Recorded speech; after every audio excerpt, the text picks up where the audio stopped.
This is News 25 with Deanna O'Donnell. News 25, local news you can count on. News is brought to you by J.K. Nelson Law. Call 727-9900 today for your free consultation. If you need a lawyer, you need Nelson. Welcome to News 25. It's Wednesday, September 1st. I'm Deanna O'Donnell. Well, the Pahrump Fall Festival is now just 3 weeks away, and time is running out to get your own mega pass for the biggest event of the year. We caught up with Arlette Ledbetter at the Pahrump Tourism's temporary office inside the Bob Roode Community Center, where she talks about what to expect this year and how to get tickets. The Fall Festival will be September 23rd through the 26th. It opens Thursday afternoon. Be sure to check the website, visitpahrump.com, for all of the happenings. Thursday night, we have a special fireworks show. That should be really fun. Very entertaining. Friday, we have the rodeo happening in the evening, in addition to all the regular activities, which are carnival balloons this year at the Fall Festival, which is a new addition.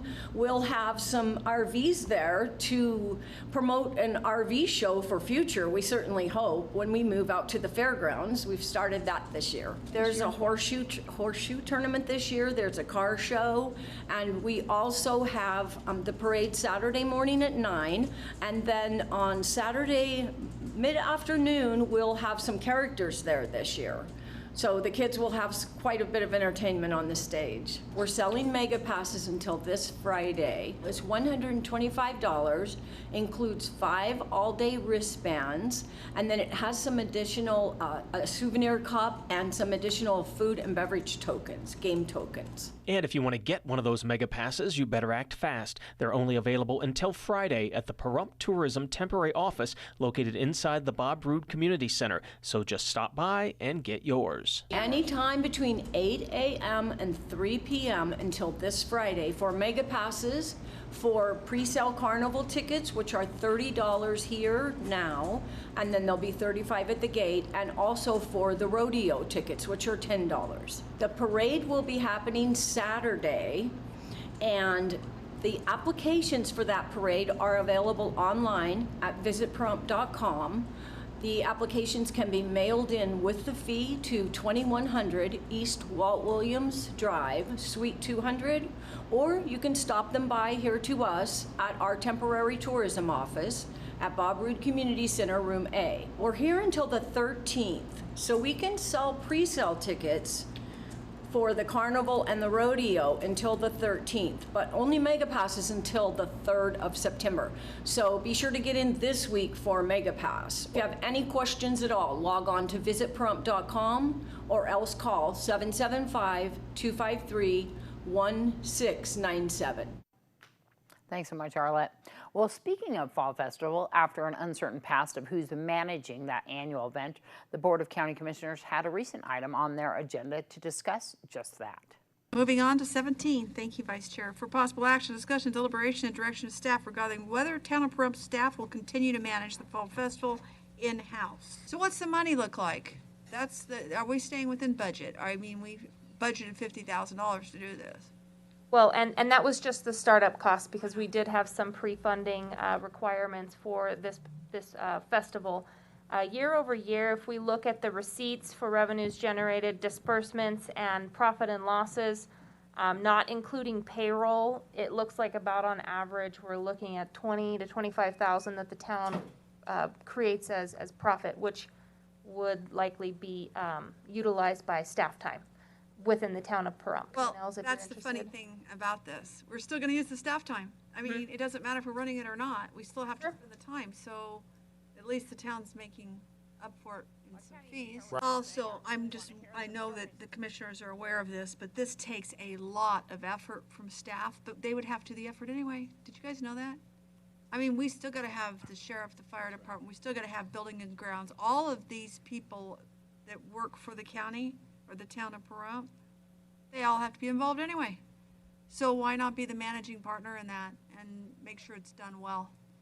I would definitely support it moving forward. First of all, what I'd like to do is I'd like to express that we're going to have one hell of a fall festival this year. Well, that is going to be a wonderful fall festival. I got to say, I'm going to miss it this year. You know, Darby's getting married, so I will be out of town, but I'll be back next year.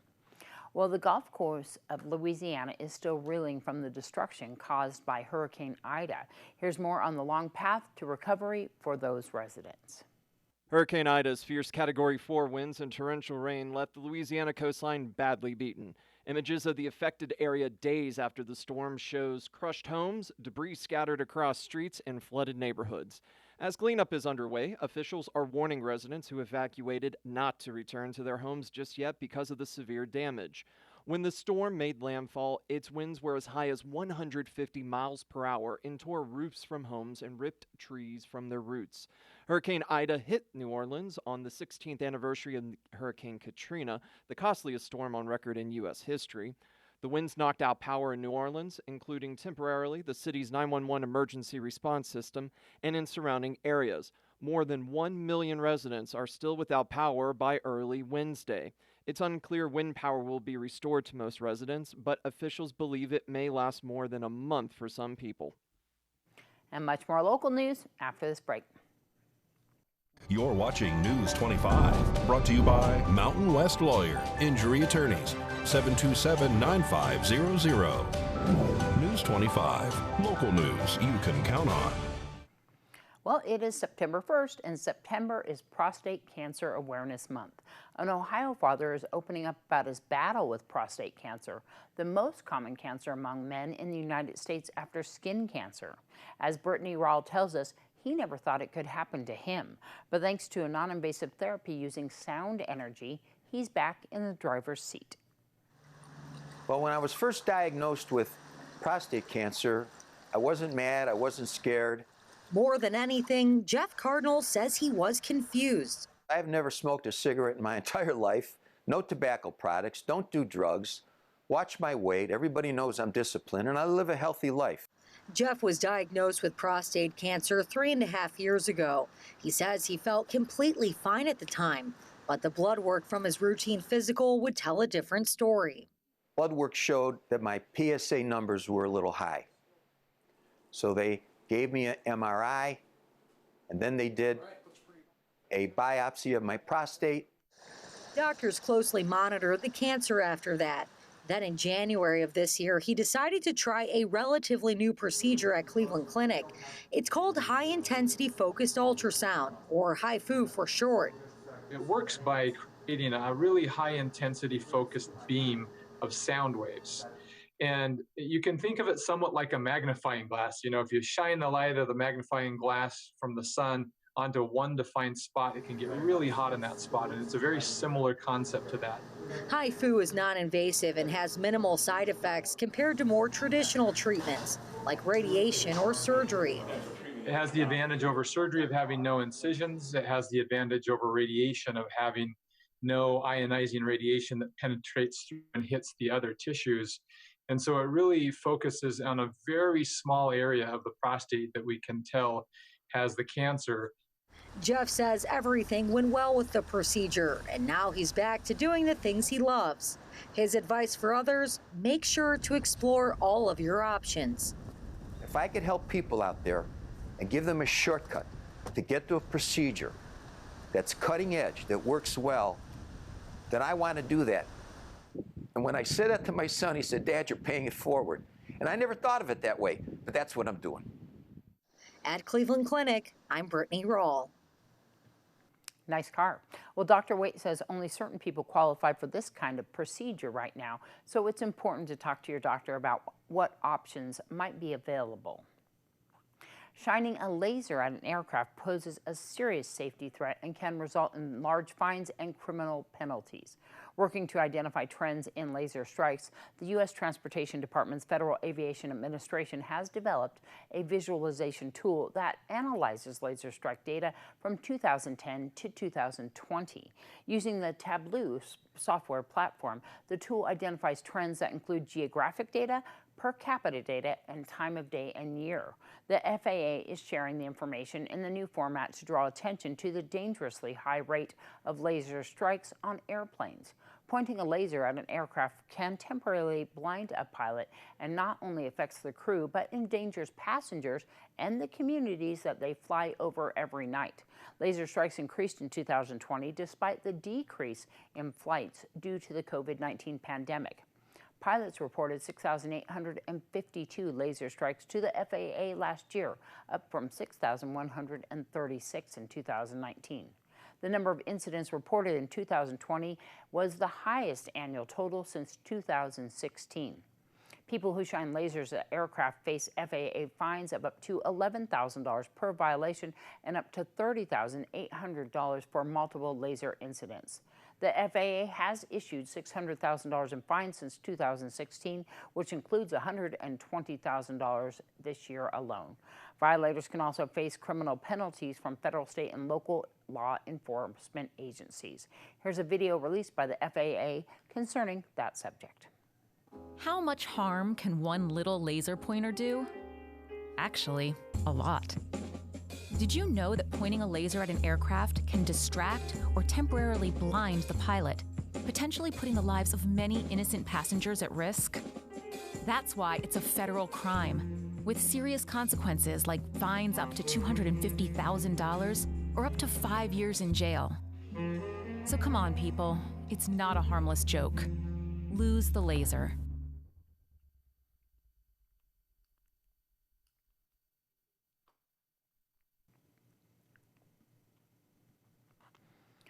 Well, we've been getting some phone calls regarding the local Bank of America here that has their doors temporarily closed. News 25 attempted several times to contact the administrative offices to no avail. The B of A site does say that they will reopen on Friday, but the website does not give an open date or a reason why they are temporarily closed. News 25 WeatherCam is brought to you by Lerner and Rowe Injury Attorney's Office in Pahrump. In a wreck, need a check? Call 702-877-1500. Taking a look outside at our beautiful skies, we see the temperatures kind of going down a bit. We're going to find out more with John right after this break. You're watching News 25, the most recognized and farthest-reaching local news in Nye County. News 25, local news you can count on. Welcome back. Here's an update to a story we brought you back in March. For more on this, here's Matthew Davis. Vasily Platinoff was once again back in court earlier this week. Mr. Platinoff is no stranger to Judge Lane's courtroom. This was yet another proceeding to check on the status of the removal of the nearly 200 dogs on his property. And yet again, Mr. Platinoff's defense attorney requested another delay from the court, this time referencing cost overruns and difficulty finding supplies due to COVID-19. Mr. Platinoff was first notified back in 2009 that he was not in compliance with zoning regulations. It would need to obtain a permit from the Nye County Planning Department to approve the use of his property for housing the number of dogs. After much back and forth, Mr. Platinoff has been involved with litigation with Nye County government since 2017, with initial court rulings favoring Nye County. Mr. Platinoff has filed appeals in these court cases. However, the number of dogs on the property have not been reduced. Judge Lane has this to say in court when asking Mr. Platinoff's attorneys about the continued delays from his client. I think a better question is, we had the federal delay, and we had the COVID delay, and now we have the wood is expensive and material delay. What's going to be the delay 6 months from now? That's a better thing we should. Well, a Reno man and convicted sex offender is under arrest and facing numerous felony charges after a tense standoff with police. Thomas Balboni Jr. has been booked into the Washoe County Detention Center on more than a dozen felony charges, including being a sex offender who failed to register, failing his annual verification, carrying a concealed weapon without a permit, obstructing and resisting with a firearm, 9 counts of possession of a firearm by a prohibited person, and possession of a dangerous weapon, specifically a silencer. Authorities say Balboni is a Tier 3 sex offender who's been out of compliance for more than 2 years. He was convicted of crimes against a child child younger than 14. A tip led police to Balboni, and authorities determined Balboni was likely armed and a danger to himself and or the community. Authorities secured a search warrant for a Reno residence with the intent to search for Balboni and weapons in his possession. When police moved in, they found him, but he refused to comply with commands, leading to an hour-long standoff with Balboni armed with a rifle. Balboni eventually came out of the garage and was taken into custody. Well, the biggest fundraiser of the year for the Pahrump Valley Rotary Club is now less than 3 weeks away, and tickets are going fast. Rotary Club President Eddie Williams says an $80 ticket could win you $10,000. The extravaganza is one of the things that we have every year, and it's our largest fundraiser to fund all the projects that we do within the community throughout the whole year. And this year we're having it at the Lakeside Casino at the amphitheater on the backside of it near the lake. And the important things about it is that we're selling a maximum of 350 tickets. So each individual that purchases a ticket has a 1 in 350 chance of winning a $10,000 first prize, as well as several other smaller prizes. Then there's also going to be several door prizes, and also there's going to be like a 50-50 game chance like that also. The event is going to be on September the 19th from 3 p.m. to 6 p.m. Is there still tickets available? We probably got about, I'm going to say maybe 10, 15. Oh, so you have to really hurry. That's correct. If you're interested in purchasing a ticket, you have to really either let myself know, let one of the club members know. The ticket include it's $80, and that admits 2 individuals. If you're interested in having dinner, that's $30 per person. So it'd be a total of $140 if you wanted 2 individuals and 2 dinners. But one of the things that we do here locally is that we, number one, build wheelchair accessibility ramps. That's great. A lot of Rotary get the opportunity to participate in that. We also provide many scholarships to teachers within our school district that can purchase supplies that ordinarily could not get through the district supply channels. We also do what we call, where we donate $50 gift cards to needy families during Christmas and Thanksgiving. We also have adopted the Charleston Elementary School with a Together We Read, and where we bought 800 books last year from pre-K to 2nd grade. And that's also to help the parents read better, but also to help the kids read better, so when they do start school, they're a much better reader. Thanks, Eddie. I know I got my ticket, and if you'd like to snag one of those remaining tickets for the cash extravaganza, you can call Eddie Williams, 210-573-6161. And to learn more about the Pahrump Valley Rotary Club, you can visit their website at pvrotaryclub.org. We'll be back in just a moment with your health report. News 25 weather is brought to you by Dairy Council of Nevada. The splash of cream in your coffee, the dollop of sour cream on your burrito, the melted toasty cheese on your pizza. Undeniably delicious, undeniably dairy. Enjoy what's real. Hi, good evening, Nevada. It's John Kohler from the KPVM Channel 25 Weather Studios. What a delight to behold you on Wednesday. And look at this weather map. Oh, my goodness, what beautiful weather we've had all up and down the state. Out in Fernley and Fallon, 90 degrees. Carson City down to Goldfield, that's upper 80s. Beatty, you saw 94. Amargosa touched at 98. Las Vegas, Summerlin, and Henderson, you're averaging about 94 degrees. And out in Death Valley, it's still deathly hot and dangerous at 109 degrees. But here in the dusky desert jewel of Pahrump, well, let's take a look. 94 degrees is our current temperature, 95 a little bit earlier, as those winds buffet us south, out of the south at 13 miles per hour. Humidity at 28%. It's been kind of swampy. We saw some big cloud cover last night. I don't know if I was thinking, like, is this going to give up some rain? No, it really didn't. But the humidity sure sticking with us. Sun rose this morning at 6:16 a.m. Setting this evening at the convenience store. Good for them. 7-Eleven sponsoring the sunset tonight. And so we head towards temperatures of 71 degrees. And into tomorrow, what are we looking at? And for the rest of the week, well, a lot of sunshine the next couple, 3 days. We'll look forward to that. As we approach the weekend, Saturday, Sunday, looks like we're going to get into some excessive heat territory. It's definitely going to be triple digits. Cloud cover returning Sunday, Monday, Tuesday, Wednesday. We'll see if we get some rain out of that. But it's nice fall-time weather. And the wind's not too bad, about 9 miles per hour. Perfect. It's going to be a great weekend. Looking forward to it and make some plans. Back to the desk. Here's Deanna. Thanks so much, John. We want to say a very special happy birthday to my dear friend Vic Rattledge, and of course to Tommy and Bradley and all my other animals, but Tommy and Bradley especially. They turned 3 today. Those are my puppies. Well, my daughters of mine. That's going to wrap up this edition of News 25. From all of us here at KPVM TV and Ace Country Radio, we hope you have a wonderful night. We'll see you back here tomorrow.